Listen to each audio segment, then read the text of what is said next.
Welcome to LFN News, a production of LFN Media, bringing you the latest in celebrity news, with specific analysis to keep you in the know of what is going on around you.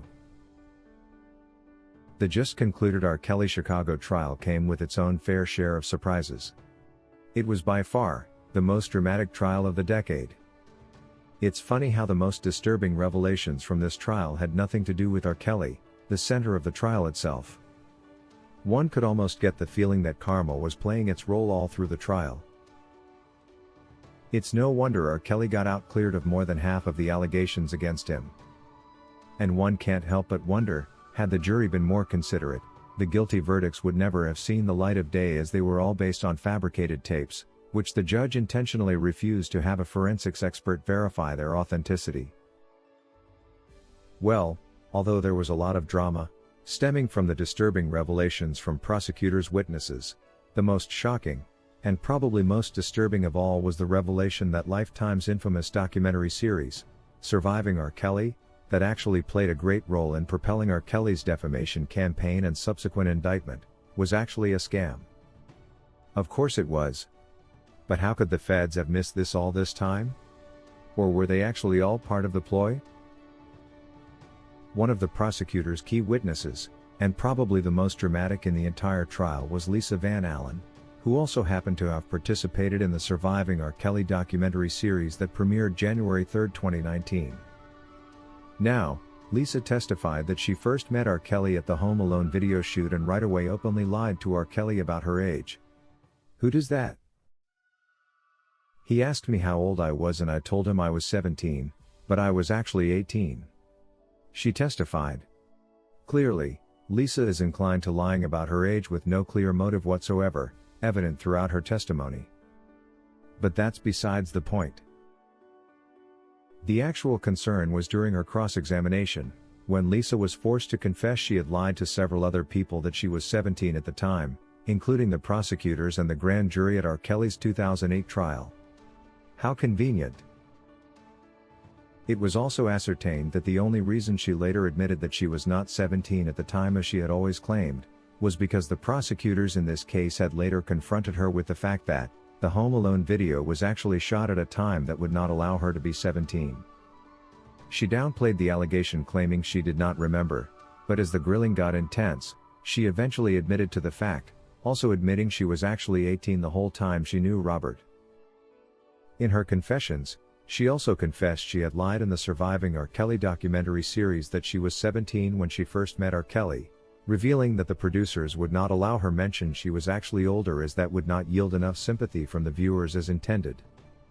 She went on to reveal that there were many other fabrications in the production of the infamous documentary series, all intended to fully incriminate R. Kelly, while soliciting as much sympathy from the viewers and the general public as they possibly could. How could a supposedly professional network stoop that low? How could they totally disregard their role as the Fourth Estate and bend their editorial guidelines to produce a completely biased production, solely intended to tarnish the name of a prominent music personality, leveraging coaxed and twisted testimonies from anyone who cared to share? Clearly, Lifetime was not concerned about the truth in any of the testimonies, but according to Lisa, they were merely looking for the most compelling content that could incriminate R. Kelly at whatever cost, irrespective of the actual facts. It's no wonder Lisa bailed out of Part 2 of the Lifetime docuseries, and even went ahead to blast the network, after it had supposedly used her image in the Part 2 trailer, without her consent. Lisa took to Instagram to blast Lifetime for featuring a close-up of her teary eyes in the Part 2 promo, allegedly despite her respectfully declining to be included. I didn't approve and was unaware of any use of my face, name, footage, stills new or old of my likeness to promote the show or to be on the show, Van Allen wrote to her 35K followers. That aside, however, now R. Kelly fans are pushing for the R&B king to sue the network for defamation, given evidence has since come to light that they produced the docuseries with ill intent, and clearly used fabricated testimonies to realize that. If you asked me, I would say it's very possible to gather substantial evidence to sue the network for their unethical undertaking, intended to defame R. Kelly and bring down his career. They shouldn't get away with it. No. Terry says. It's high time R. Kelly took on those that have plotted against him over the years. It would not be in order for him to keep suffering from the actions of those that have orchestrated a plot against him, intended to defame him and ruin his once successful career just like that, and yet for them, they continue to enjoy their own success at his expense. Imagine, the fabricated docuseries was ironically officially a huge success for Lifetime. It was reported that the premiere alone netted 1.9 million total viewers, and posted the cable network's best ratings performance in more than 2 years across all key demographics. It was also allegedly Lifetime's highest-rated unscripted program in more than 3 years. Why should they enjoy this success at the expense of our king's freedom? Why should they have to fabricate stories about the star to bag in their own success? R. Kelly's legal team should get right on with this, and sue Lifetime for every dollar they earned while tarnishing R. Kelly's name.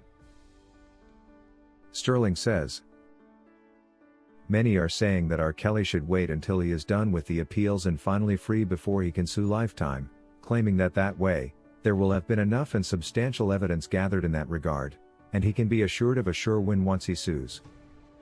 But honestly speaking, I personally feel he should sue right away.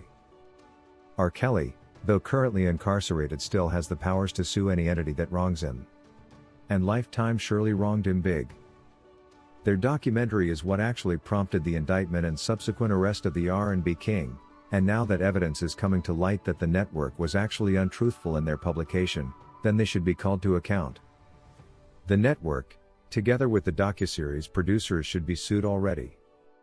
It was common knowledge that Dream Hampton has had a personal grudge on R. Kelly since the 90s, and her production on Surviving R. Kelly must have been a form of vengeance and probably fulfilling for her. She should be sued and serve as an example to all media personalities in America that what matters is the truth of the story, and not compelling fabrications, intended to solicit viewership. Both the network and Hampton wrote on R. Kelly's name in search for their own popularity and success, and they should serve as an example to Americans that they did wrong. Sue them already. Well, whether R. Kelly's legal team will heed to the call from the fans and act on it immediately remains to be seen. But the general feeling among the fans is R. Kelly should sue Lifetime for defamation, and do it soon. That's all we had for you today. Please let us know in the comment section below whether you feel that R. Kelly should actually sue Lifetime for defamation, based on the arising evidence that there was clear foul play in its creation and production. We value your honest opinion.